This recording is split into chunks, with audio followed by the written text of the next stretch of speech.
What's up, guys? I'm James Bainey, and I'm here with Kyle Larson, and we are getting ready to do a spoiler-filled book discussion on Spark of the Resistance. So stick around.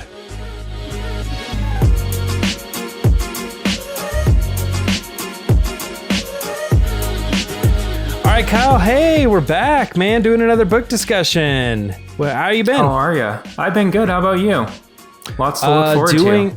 Yeah, doing all right. It's been a little bit since a book has come out. Also, we're a little bit late on this one. I know your review went up on the site like right away, but it took us a little bit to get to the actual video of the book discussion. But I'm excited to get into it. Yeah, me too. I really enjoyed this, and I'm excited that we're kind of kicking off the journey to the Rise of Skywalker titles that we're just going to get bombarded with here. And this was the first one. I thought it was a good way to start it. Yeah, definitely. It's like a simple read. It's only like 4 hours on an audiobook. You know what I mean? So even if my second read through, I just wanted to fly through it. So I did it at 2 times speed. And I'm like, yeah, it's like watching a movie. Oh, you know nice. what I mean? You just throw it on a little bit and you can get through it in like 2 hours or whatever. Now, that was my second time just because I didn't need to pay as close of detail, to all the little things. But before we get started, let's actually talk a little bit about like the stats of the book and stuff. So today we're going to be talking about Spark of the Resistance, like we said before. This book was released October 4th, 2019, written by Justina Ireland and read by Jessica Almacy. Published by Disney and Lucasfilm Press, as well as Penguin Random House Audio. And the timeline for this book is after The Last Jedi. I don't think they've really said specifically. 34 ABY is what Wikipedia is saying, but it's just kind of like that period between The Last Jedi and Rise of Skywalker, like getting ready to head into that. Kyle, I'm going to start with you on this one. What are your initial thoughts of this book, and give me your score? Well, okay, so one of the things that, just to kind of talk about the time period, I was trying to figure out like how close up to the Rise of Skywalker this is, because the other kind of things that I've been reading, this definitely seems like there's the most cohesion between the characters here. But I really like this book a lot. I gave it an 8 out of 10. And I gave it that because I felt like it was such a great way to kind of get back into the characters' heads, because we've had the comic series Allegiance, which I haven't been particularly crazy about, but it was really nice to kind of, you could tell that Justina Ireland really took her time with each one of the characters, and she wanted to kind of give them, room to breathe a little bit. Like, I thought that she handled Rey really well. We're used to, having Rey be this, savior of the Jedi, kind of, what her role is in terms of the Force. And I felt like with this book, we really just got to focus on the character and and her role as a resistance fighter. And I felt like that with Poe and Rose as well, too. They, everybody kind of stepped outside these grand roles that you see them having in the film and just kind of got together and went on a mission for the Resistance. And so I had a lot of fun with it. What was you said 8. Yes, 8 out of 10. Yeah. Okay, so for me, I did a 6.5. The reason I say 6.5 is because I think like in the grand scheme of things, there's not a lot to take away with this book as far as like connectivity and little pieces, little details of like, oh, maybe we'll see that later. Maybe this is how it ties in. I think because it's such a closed story of like this one time these people went on a mission together, that it kind of takes me out of that a little bit. But everything that you're saying about the book is totally true. There's no like loss of characters. There's no reason to think like this isn't happening. Like sometimes you read a book and it's like, when the heck did they have time to go on this mission? Totally. Like when was this?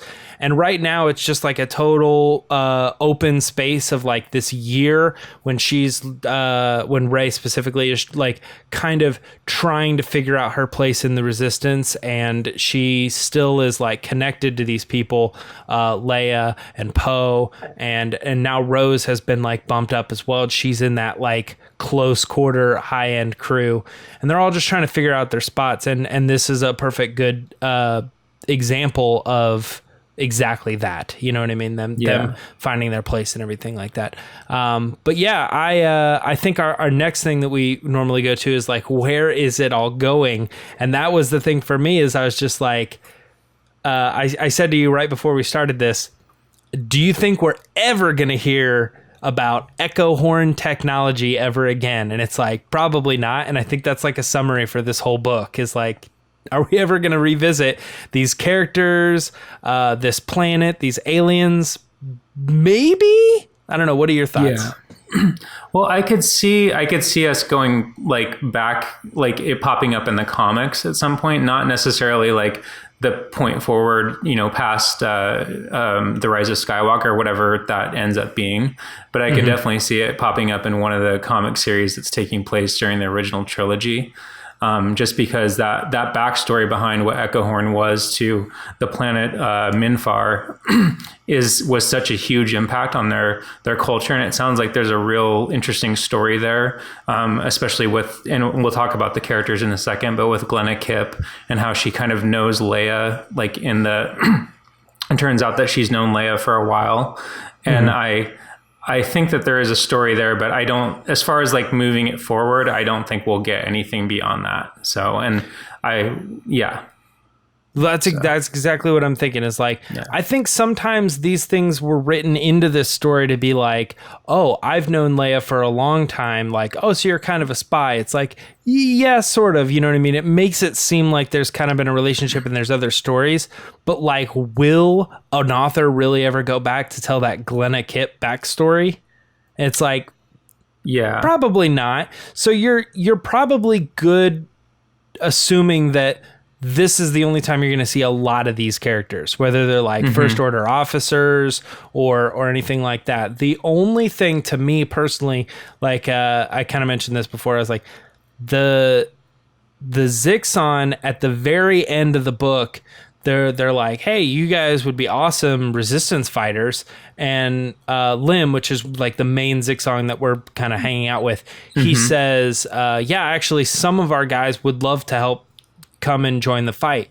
And I'm like, usually with these journey to the things, there's like little things that they're taking out. So it's almost like there could be, and I'm speculating here, maybe in Rise of Skywalker, this species does exist. It's one of the aliens that they just like created for the movie. And then they're like, that's cool. Let's show that to one of these authors and write a backstory about their planet and how they're involved in the resistance. Yeah, it's almost felt like they like reverse engineer some of these books of the like lead up to the movie, especially like a book like Canto Bight. We never specifically reviewed that, but it just seemed to me like they let Neil Scanlon like build all these creatures, and they're like, they hand pick which ones are going to be in the movie. And then they go, cool, now that we know which ones are going to be in the movie, let's get an author to like write weird backstories about these characters. Yeah, totally. I could see that as well, especially after seeing like, that shot of all those ships that are showing up and, what I would assume is the final battle. Like anything, like I wouldn't be surprised if like the Enterprise showed up there. We've talked about that. I heard you guys. Yeah, totally. Yeah. So it's, I think anything is fair game, but yeah, like it could just be like a shot and then that's it. And those of us who read the book are like, oh, okay, cool. It's the, I think Justina Ireland, she called them murder rabbits. And I thought of them more as aggressive self-defense rabbits, because they most of the time were defending themselves from the First Order or that giant grobble creature that crawled around.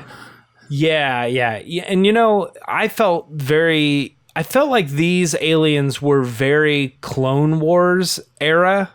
Yes. Like when I was watching the Clone Wars, sometimes they would go to these planets and they would be, oh, these little aliens that need help because the bad guys are blah, blah, blah, or something.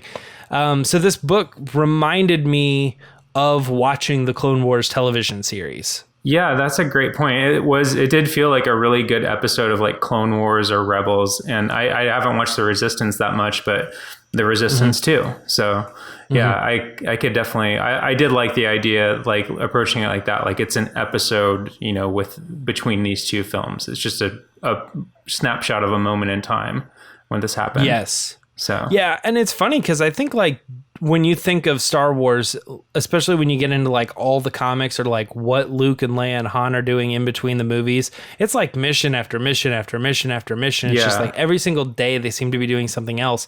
So again, this doesn't surprise me, like when you're reading this book and you're like, okay, they're on a reconnaissance mission or whatever, you know, they're just checking some things out, getting supplies, and then they get a distress call and then they get involved and then they save the day and then they go back home, you know? Yeah, basically. It just kind of is pretty straightforward. Like I said, 4-hour audio book. So what is it? What would that be, like 100 some pages?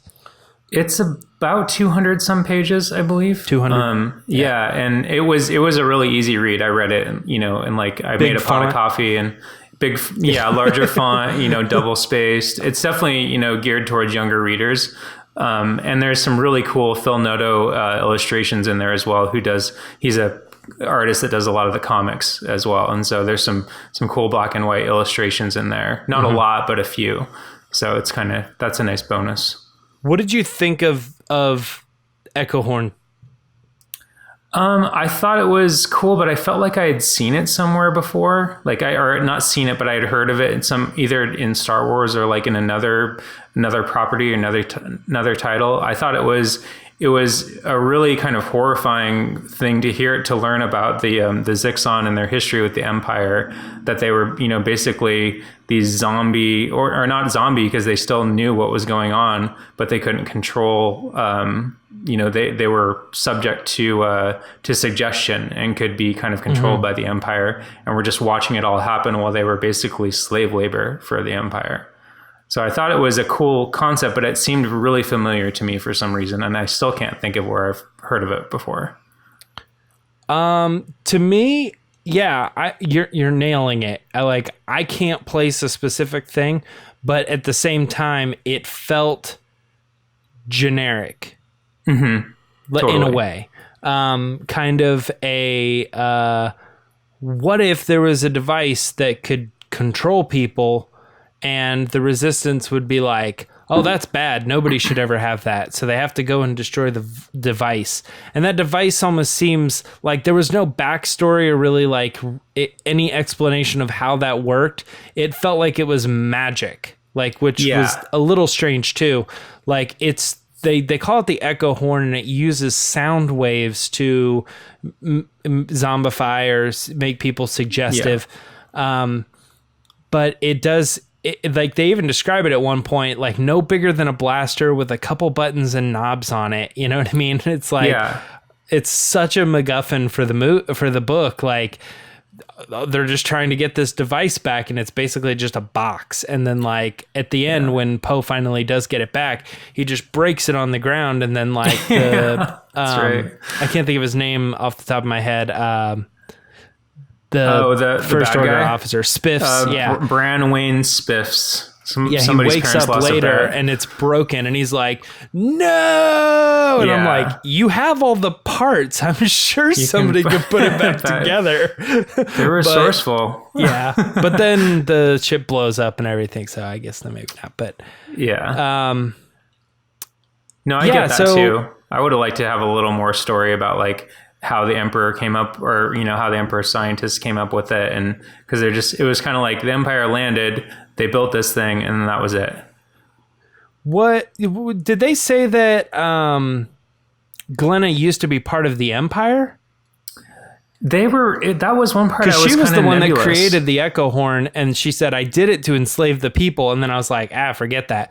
But that would make sense if she used to work for the Empire and has since like flipped her ways. Well, so it's like she created it for the Empire, and then she saw what they were doing with it, and then she helped liberate the Zixon, and now she was getting back in with the First Order to kind of make things right, to kind of, you know, throw traps, or not traps, but kind of, you know, sabotage their efforts to repurpose it. Yeah. So like that was, her past was a little nebulous to me as far as that went. And is she the one that they kind of refer to as the person that came and saved them, or is that still ambiguous? They're ambiguous about it in the beginning, and Poe actually is like, oh, they're talking about Luke Skywalker, and Rey is like, no, I don't think they're talking about Luke Skywalker. And then at the end they reveal that it's Glenna, that Glenna is the one that actually liberated them. Which is what I kind of gathered, but it wasn't like 100. I wasn't 100% sure that they were trying to imply that was the same person. Yeah, she was. I don't know. You got anything more that you want to say as far as this go? I have a favorite thing. I just loved that thing that we were talking about at the beginning. Poe, Rey, and Rose being, when do you ever get to see Poe and Rey together? And you're like, oh, this is great. Let's figure out their chemistry, because that's been missing from the first two movies. Totally. And then you're like, cool. So this is like the first time we're kind of seeing them. I mean, we've seen them in comics like a little bit, like talking and stuff, but like really kind of getting in there and doing work together where their lives are on the line.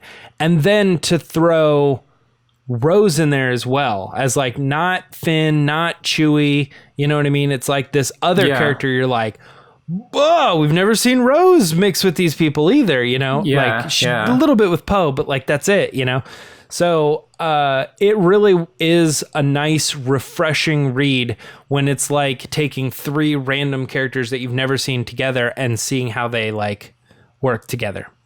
Yeah, I would say that's like, the character work is like the biggest strength of the book with those three, because, she does such a good job of kind of capturing the essence of what you liked about these characters or what you might have liked about these characters, and putting that on the page, but also making it refreshing in the way that they play off each other. Like how, Rey basically is like, hey, the Falcon's mine. I'm going to fly the Falcon. You can shoot the gun or sit in the co-pilot chair if you want, but like, this is my ship. I don't need you to pilot it. To Poe, and how there's kind of that, that it's not tension, but there's kind of this banter back and forth, and Poe actually like kind of takes it a little too far, and he's worried that he hurt her feelings and stuff. It's like, it's really cool to see like that kind of, even though it's really brief, but that, depth that they all really do care about each other, and they've bonded in this very short period of time.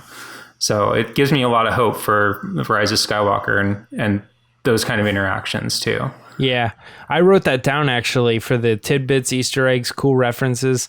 I wrote that Poe wants to fly the Falcon. Like, yeah, really. He really was like, this is a legendary ship, and he's like, let me fly it. And Rey is like, no, currently I own the Falcon. It's my ship. I'm gonna fly it. And then later, it kind of reveals that I guess Poe thought maybe she wasn't that good at piloting, Yeah. But it turns out like she really was. And then there was the thing that you were just referring back, like he felt like maybe he offended her and stuff. But yeah, it's such a good little thing. I also noticed too, at one point he refers to someone as a moof milker, which is becoming a more and more common insult in the galaxy, I guess. Yeah. So for the ranking, or for fans of, what do you got down? I would say for fans of, this is very close to Inferno Squad is one, and it's definitely, Inferno Squad is definitely a lot deeper and darker than this book, but kind of, if you're into those, like, a group of characters that are bonded and going on a mission, it reminded me a lot of that in a way. Yeah, that would probably be my first like kind of go-to, even though they're very, very different stories. But the kind of cadence of the story reminded me of that. How about you? Yeah, and I'm glad that you described it that way, because I'm going to describe it, or say for fans of, in a different light, which is this book is like exactly like so many other Star Wars books, which are these like Before the Awakening, Perfect Weapon, Weapon of a Jedi. There's another one with Leia too.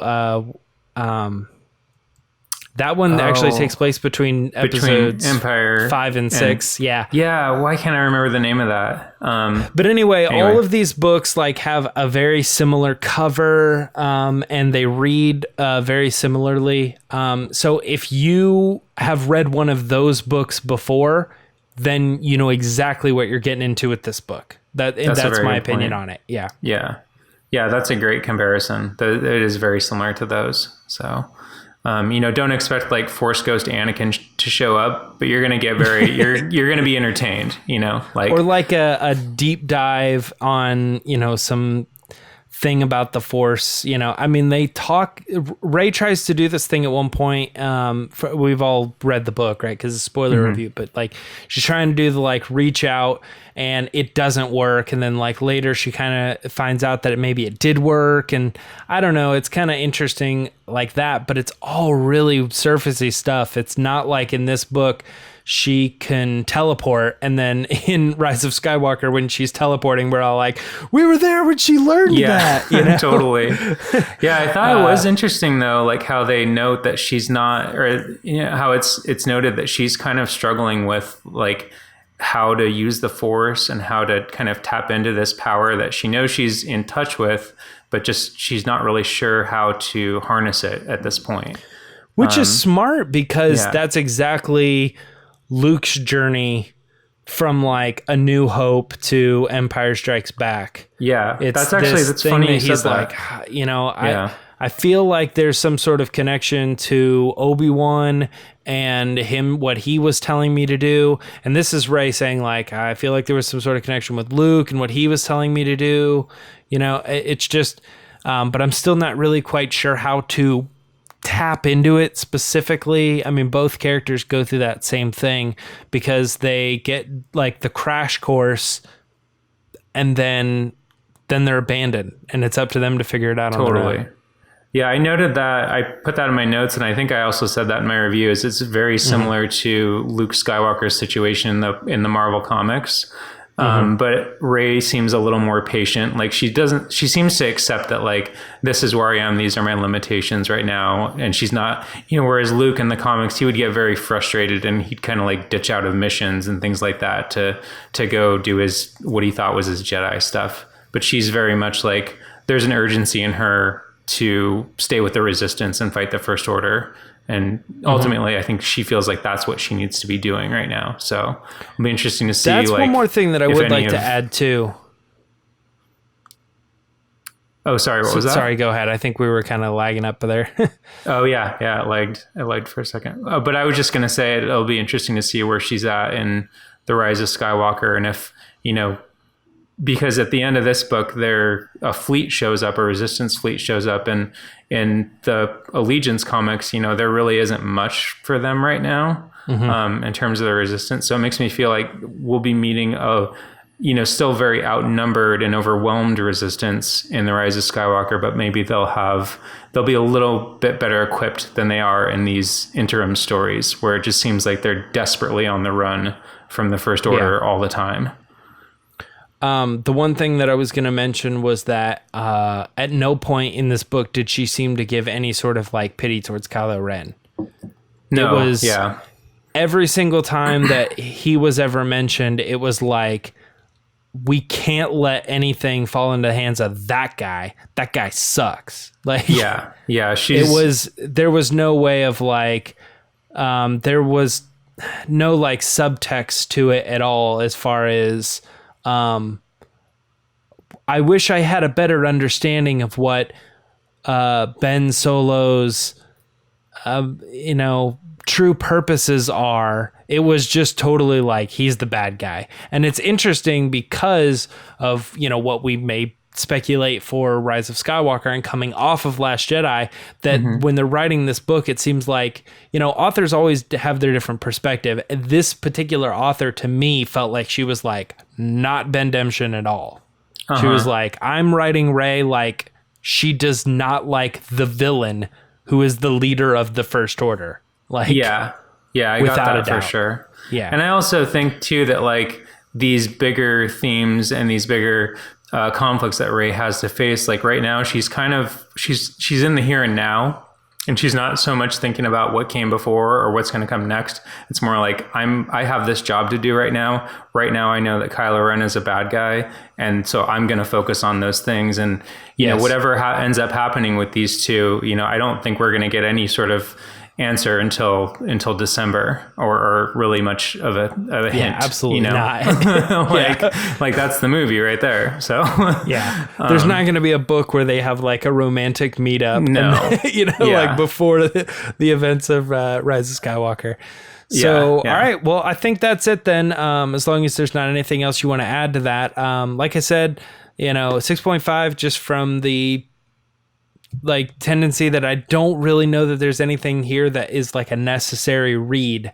But if you want to go on another mission and get a little bit of interaction between a couple characters who have never really had that type of interaction, then go for it. Yeah, it's the book. It's a good book for that.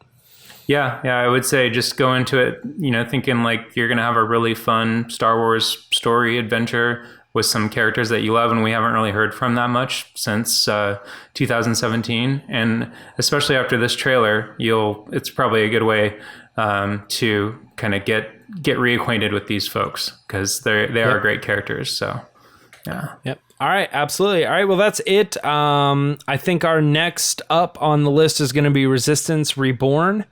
And hopefully, if all goes well, that one should be out on the day that Resistance Reborn is released. So if you are just fly through it, make sure you're looking for that video like right away, as opposed to this one, which came out, obviously weeks later. So it's a little delayed. Yeah. I didn't get my review copy of this actually. And I actually bought it on my Kindle the first day that it came out.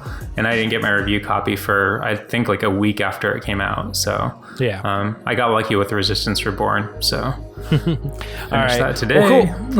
Yeah. All right. Thanks, James. Well, we'll see you guys next time. And we'll see you next time. Thanks for watching, everyone. Bye-bye.